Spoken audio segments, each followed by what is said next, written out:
welcome to another live feed, man, on YouTube channel, on Rashaда's YouTube channel. Let's get to the 1986 New York Mets. Been reading this book for a while, man. Chapter 9.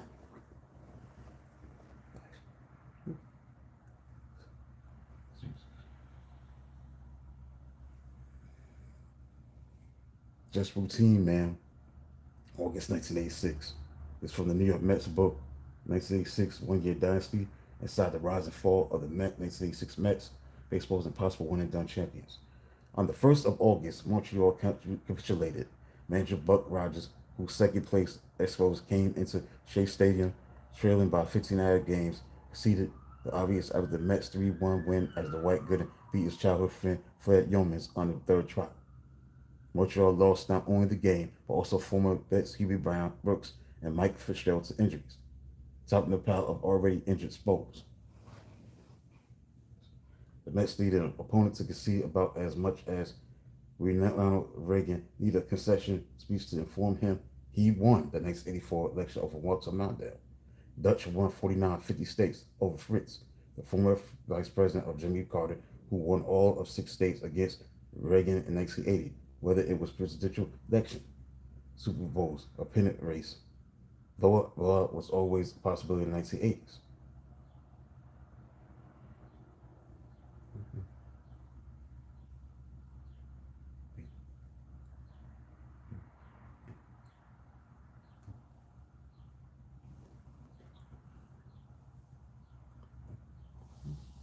So that.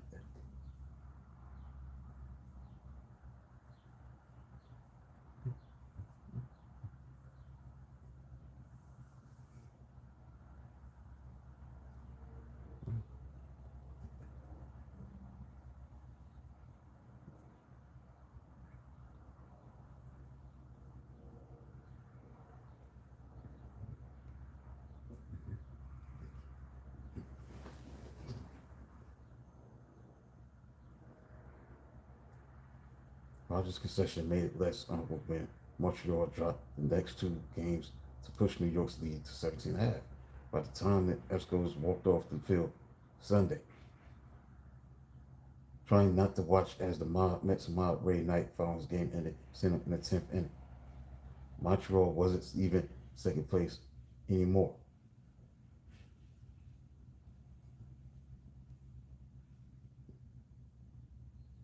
Philadelphia was now closest in a race that wasn't even close. Mets were thinking about October, not August.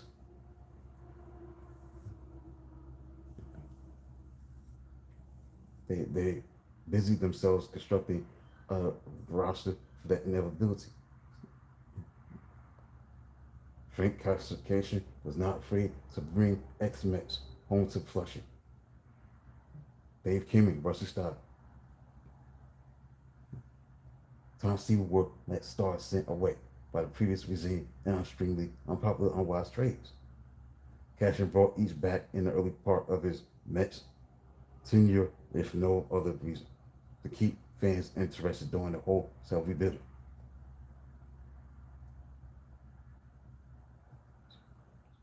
One of the general manager's best trades had been requiring Ron Darling, Walt Terrell just before the next 82 season. By the summer of 1986, the Mets had Darling in the rotation, as well as a crucial part of the future current bench in Howard Johnson. The return from Detroit for Terrell. Cashin even had back the man he sent to Texas in the 82 Ice, Lee Mazzilli. Maz was popular, one of the few spots in the late 1970s on a team that had traded the aforementioned Kingman, Staub, and Seaver. The first Met to ever have his own postal giveaway at Shea. Maz brought 14,000 Shea in July 1979 for the Mets season when attendance averaged fewer than 10,000 souls per game. And rare natural piece about Met at the time, Social Straight described Mazzilli as an olive-skinned, dark-eyed, high cheekbone, very kiss me, I'm Italian. The team's top draft pick in 1973, he was the lone player of 35 rounds in that draft Whoever played more than a handful of games at shape, Maz could hit, even though both ways, though not strong with either arm. He was a accomplished speed skater, but he quit when it became a conflict of his first love, baseball. He was a All-America ball player at Abraham Lincoln High School in Brooklyn, where heartthrob alums include Neil Diamond and Donald Grant, using the nose to the grindstone style methods that had made Whitey Hosdorf such a fan of the Mets. Sherman's baseball expertise. First heard of Mazzilli from a cashier at a brokerage firm. The cashier was right. Maz was a legitimate prospect. After signing for $50,000, he stole 7 bases in the seventh inning minor league game. He dove head first. He sent human hearts aflutter with his tight uniform. He made basket catches like his idol, Willie Mays. James Jarvis, who seen Benny Betts come and go at Chase Gordon's during the stadium's first 6 seasons, wasn't impressed by the Italian style. He played Yossel Vain as he signed autographs. Maz went to the next 79 All-Star game as reserve after hitting 320 in the first half. He was a National League's hitting hero in Seattle, homing left-handed to the tie of the game, then drawing a walk from the right side of the bases loaded against Yankee Ron Guidry to drive in the go-ahead run.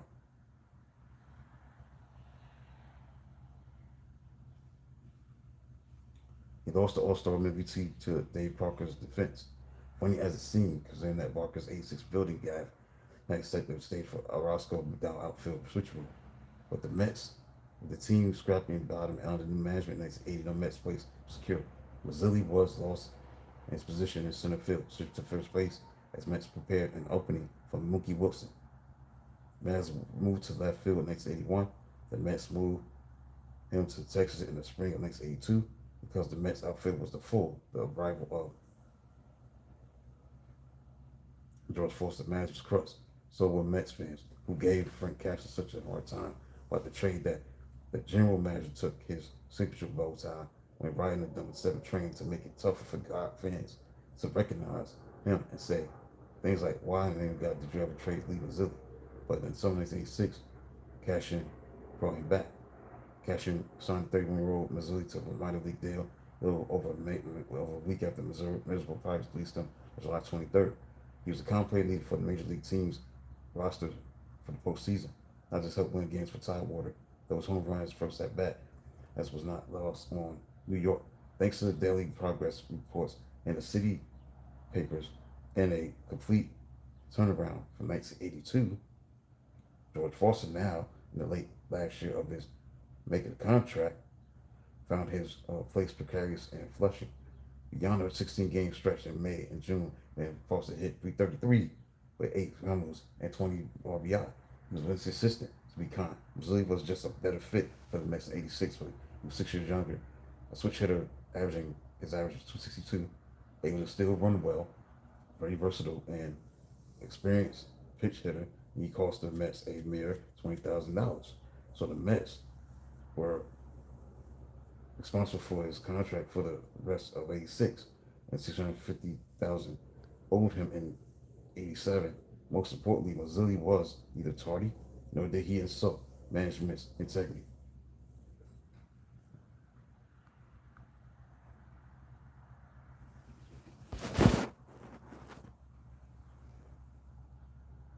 He lost the All-Star. Excuse me. He showed up twice late in Wrigley in August. Marty Noble, Mets beat writer at the time at the Newsday for more than 20 years, recalled Foster. I innocently went into Dave and said, "What's the fine for showing up late?" He said, "You mean George?" I said, "No, I just want to know that what the fine is." They will figure out the fine. Wrote a brief story, which resulted in a couple of reports from other papers going to Foster the next day, paying him more attention than an outfielder hitting .173 with 3 homers over the past 2 months should get. That's when Foster dropped the bombshell. I'm not saying it's a racial thing, but it seems to be the case in sports these days. What on a ball club can they replace for George Foster or Mookie Wilson with a more popular player? What nothing will get a person in trouble in New York quicker than saying that a situation is racial, especially when logic proves otherwise. General manager was incensed. The manager responded. Performance dictates.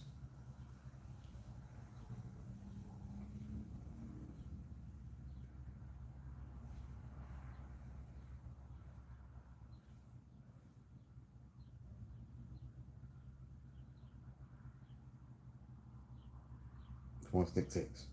And the writer started working on George Foster's obituary baseball wise. Marty Dongle, who missed Foster's initial quote since he already written about the fine for being late, noticed an unusual buzz in the Wrigley Field press box. Noble went to Foster after the game. He was 0 for 3 in his performance against the Cubs. Thanks for hitting the like button. Make sure you subscribe to the channel.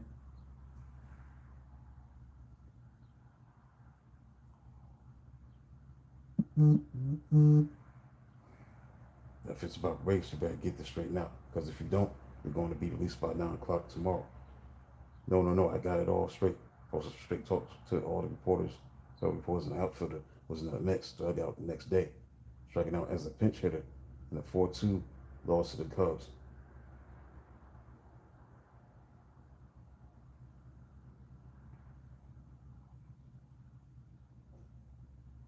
All right, that's it for that. Next day, Foster was released. Foster had been a divisive figure during his 5 years as a Met. He won comes to perennial, though, making baseball second highest salary, 5 years, $10 million. That's Foster did when he got a trade and signed, tried to trade and sign the Reds before the 82 season will be under scrutiny. He hit 99 home runs as a Met, batting average 252. His best year was in 1983. He had 28 home runs and 90 RBIs, averaging 33 home runs, 112 RBIs, and a 297 batting average with 6 years in Cincinnati. During his 1977 MVP season, he would hit 52 homers, the sole major leaguer between 1966 and 1989 to reach that plateau. Livingston somewhat quiet. Foster still managed to baffle and alienate teammates. One called him a joke. He angered teammates in a way, passed by saying things like, "We out-hit you," meaning the black players on the Mets had more hits in the game than the white players. Foster did think his comments in a really locker room racial. You know that obvious Kevin Mitchell, who now you see the bulk of the playing time and left, was like Foster black. While the Mets were still in Chicago, WNBC TV Lynn Berman viewed the releases of it on the waterfront near his home in Greenwich, Connecticut. It's become like a nightmare. My whole career came down to one day. I was judged on what was quoted in the newspaper. When asked to sum up his Mets career, he looked straight at the camera and said, "I dreamed that didn't come true." The dream, he told Berman, about of playing 5 more years and reaching 500 home runs was also unrealized. Foster was picked up by the White Sox, played about 15 games, over and even homer in his Chicago debut. That was his 348th and final career home run. He was released the last week of September.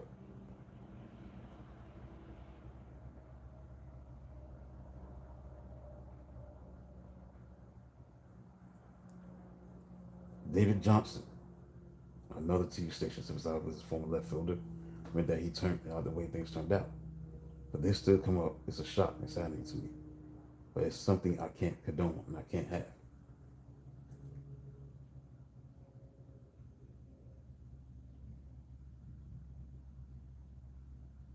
But the Foster matter over the Mets won the last 3 of the 5 games series at Wrigley. After the Chicago finale, 12-3 Lynn Bassett that put the Mets back up by 17 games. Graphic appeared in the Daily News featuring a cartoon David Johnson, a smiling rabbit out of a Mets hat. Graphic said magic number in the card held by the rabbit read 41.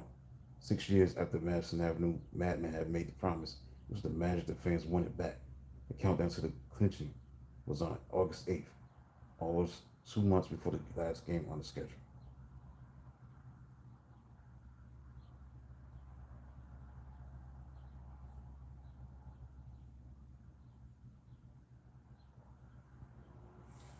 The story had a happy ending for Lee Mazzilli. He did not just vault 30 games in the standings while moving from Pittsburgh decision. He was going home. It's hard to put into words.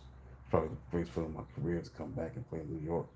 Nats played happy, hitting 50 points higher as a Met than he had as a Pirate, with more extra base hits, despite almost 50 fewer plate appearances, and he got right to it, hitting a 2-run homer in his first start as a Met in 1981. The ball sailing over the Pirates' emblem into the right field seats at Veterans Stadium.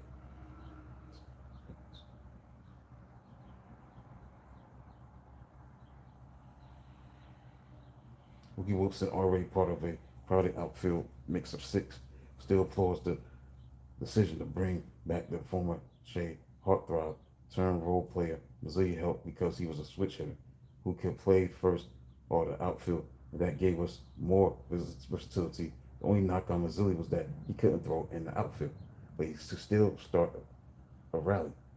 Down 5 runs to the Expos in the eighth on Saturday night from a big crowd to Big O.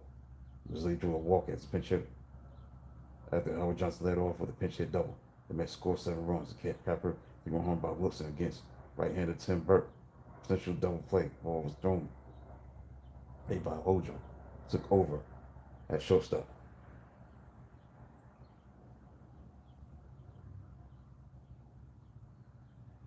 The pitching hitting for Rafael Santana. The error helped the Expos tie the game at 33,000 on hand. They cared that the manager had already given up the base. The next thing they found out was why Buck Riders had capitulated. But Missouri led off with another walk. He scored a go-ahead run, and Gary Carter lined a 2-run single off of Jeff Reardon, and New York had a 10-0, 10-8 win. When the Mets took the rubber game behind Sid Fernandez's 13th win, ESPN's Bob Lee noted on SportsCenter the lead in National League might be considered a straight trade.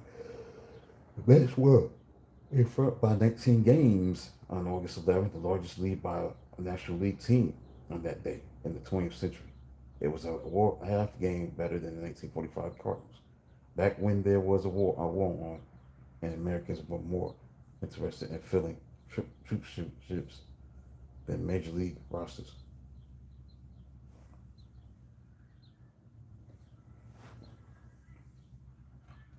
More than 2 years later, the Cardinals were neither setting records nor fighting. The Cardinals had given up on 86 long, but the experts had. Now they had 6 games to play in a long weekend at Shea. 2 rainouts during the first homestand for the year left the Mets and Cardinals bookending doubleheaders until what had been a 4-game series. The concept of a day-night doubleheader was specifically foreign to baseball at the time, so both twin bills were played one game right after the other, one admission 2 games. Fans were not turned off by this platform of baseball.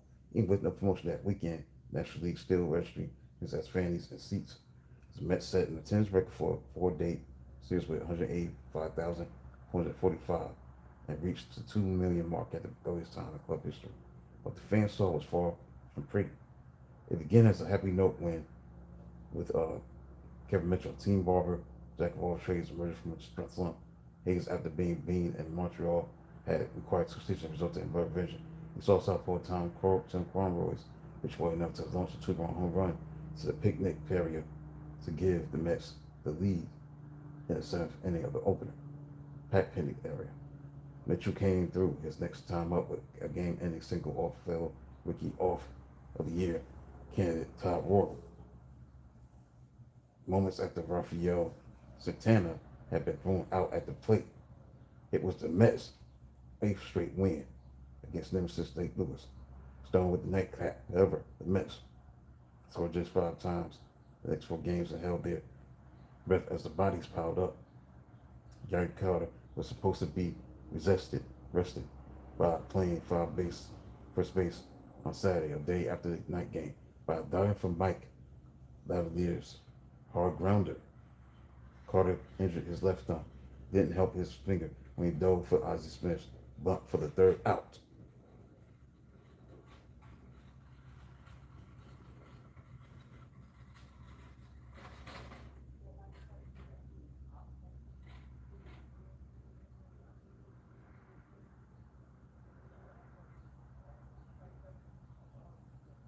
After 20 games in 17 days, 3 doubleheaders, 4 extra inning games, a suspended game, a disabled all-star, Jetson, the slugger, and his prodigal son returned, the Mets' lead was the same as it had been when it all began, 16.5 games.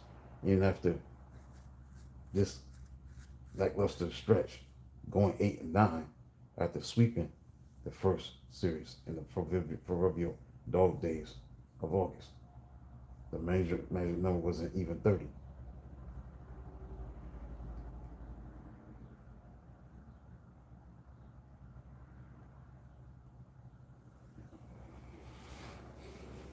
The Mets landed in Los Angeles, Blurry-eyed, in a different time zone, playing 2 hours earlier than normal on the West Coast to accommodate NBC's Monday Night Baseball. The Mets were ready for prime time.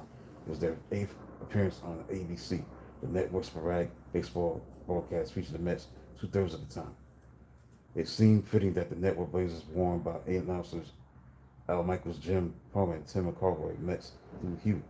The Mets finished 6-2 during the season on ABC, culminating with the Bobby Ojada's 13th win in Los Angeles. It was the Dodgers looking like the ones who endured injury, humidity, and doubleheaders before being dragged across the country and forced to play on national TV. Two botched hit and run plays resulted in Ed Hearn throwing the up for Mox Dodgers. A bunt by Mike Scioscia turned into a double play when Enos Cabell got caught in a rundown and Howard Johnson nailed Scioscia strained too far from first. Then ABC's constant close-ups of time with disorder using animated Dodgers manager looked so despondent you wondered if someone had replaced the ricotta cheese in his cannoli with cottage cheese. The Mets revived on the coast like Aguilera and Mazzilli bounced back and the team became its dominant self once more. The Mets swept the Dodgers 2-3 from the Giants, won 2 home-drawn games against last place San Diego. Though the 11-6 Tuesday night win was not without drama, Rafael hit his first home run in 14 months.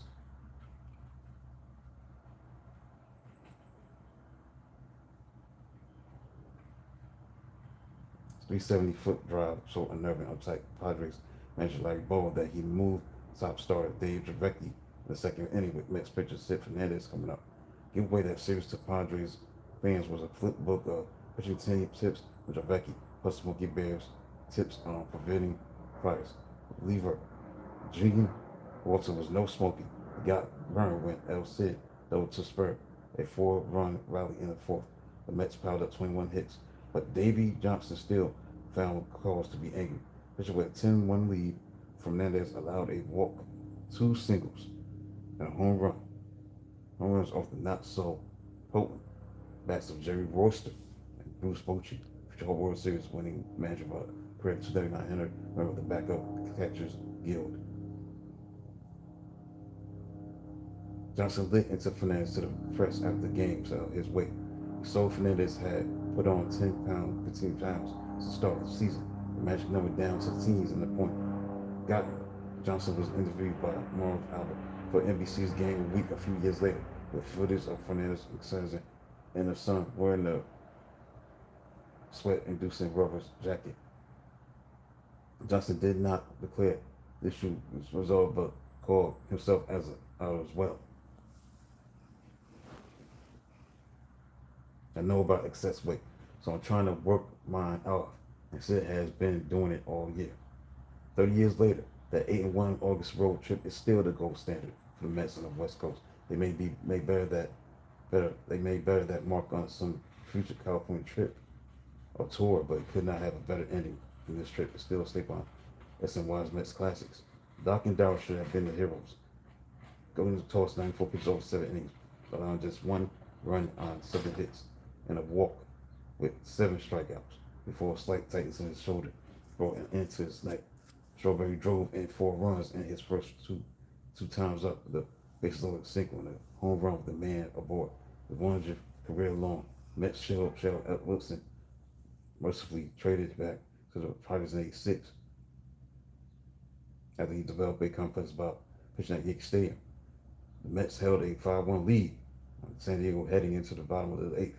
Reliable Roger McDowell on the mound, preparing for the 61st time, and already having thrown 106 innings, he had saves in each of his last 6 appearances, but this was not a save opportunity. The first 3 Padres sweep space and all still could have turned out right as McDowell got Steve Harvey to hit the ball on his ground so Wally Backman ever let 2 runs score. Davey Johnson brought in Orozco, who struck out Bruce Bochy. Pitch hitter Carmelo Martinez fouled with an RBI single, a looper off the bat of Gary Templeton, tied the game. Roscoe retired. The next 2 lefties, but the damage was done. Rich Gossage, in his 3rd inning of relief, let a 2-headed backstroke get to him in the left inning.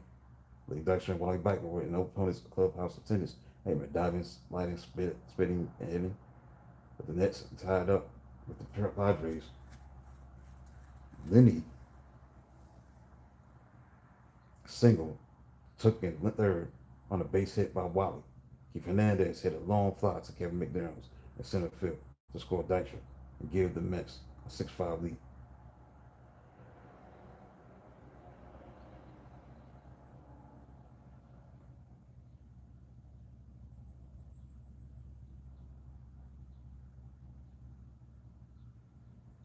The assist, no Mets fans' idea of a sure thing closing the game could at least take the comfort that he wasn't at shape. So the cheering in San Diego was better than the boom he would have gotten at home after allowing a leadoff double to Gary Templeton with one out. Sent Flannery single to center, seemed short to score the speedy Templeton and tie the game. But Dykstra chucked it home, and catcher John Gibbons caught the ball on the hop on his knees, not seeing Templeton at all until the collision an instant later. Bowled over but still holding the ball.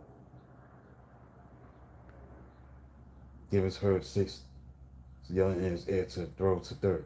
Flannery, future third base coach of 3 World Championships for teams for both Street, should have known better. But going from hero to GOAT in a blink, Flannery was tagged out by third baseman Howard Johnson to complete the inning 8-2-5 double play. A Dykstra high five, A1 in sight, then embraced Gibbons, his buddy from the minor leagues, Tim Carr shot player across. But we all just your routine double play. It's your routine road trip. This your routine 20-game lead. This your routine season. This your routine season. Right, so that's it for Chapter 9, being Chapter 10 tomorrow. Everybody, Wing Chun tonight, September to October 5th, 1986.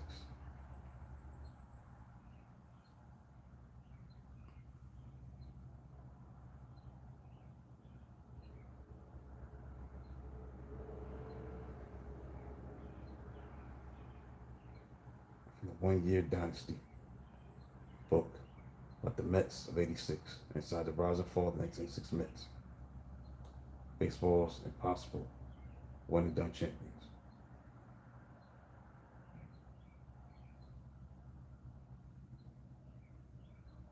So being Chapter 10, this will be the conclusion of the dominance of the Mets.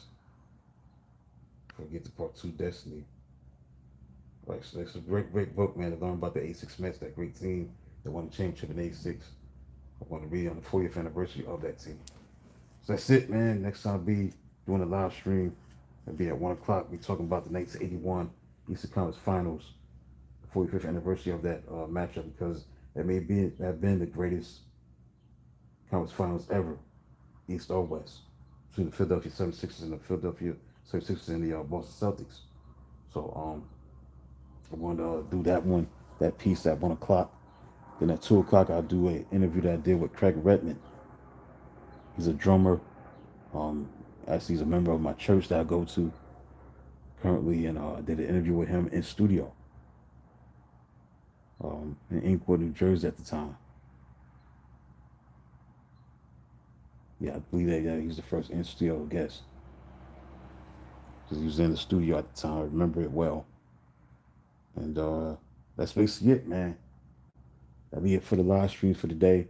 I see the channel growing slowly but surely, but I said I'm not satisfied. I'll keep, getting this channel to where it needs to be. I just gotta do my part. All I gotta do is put in the content, put in the work, put in the creative content of my own mind, short videos, long streaming videos, anything to get it out there, to make my situation better for myself and for you, the listeners, and all the viewers that like my channel. I see it growing. There's over 431 subscribers, but I'm not satisfied. I want to keep it growing, so continue to subscribe and like the channel. Be back at 1 o'clock for the next 81 Eastern Conference Finals. Look back at that 45th anniversary of that great series between the Boston Celtics and the Philadelphia 76ers. Until then, talk to you at 1 o'clock.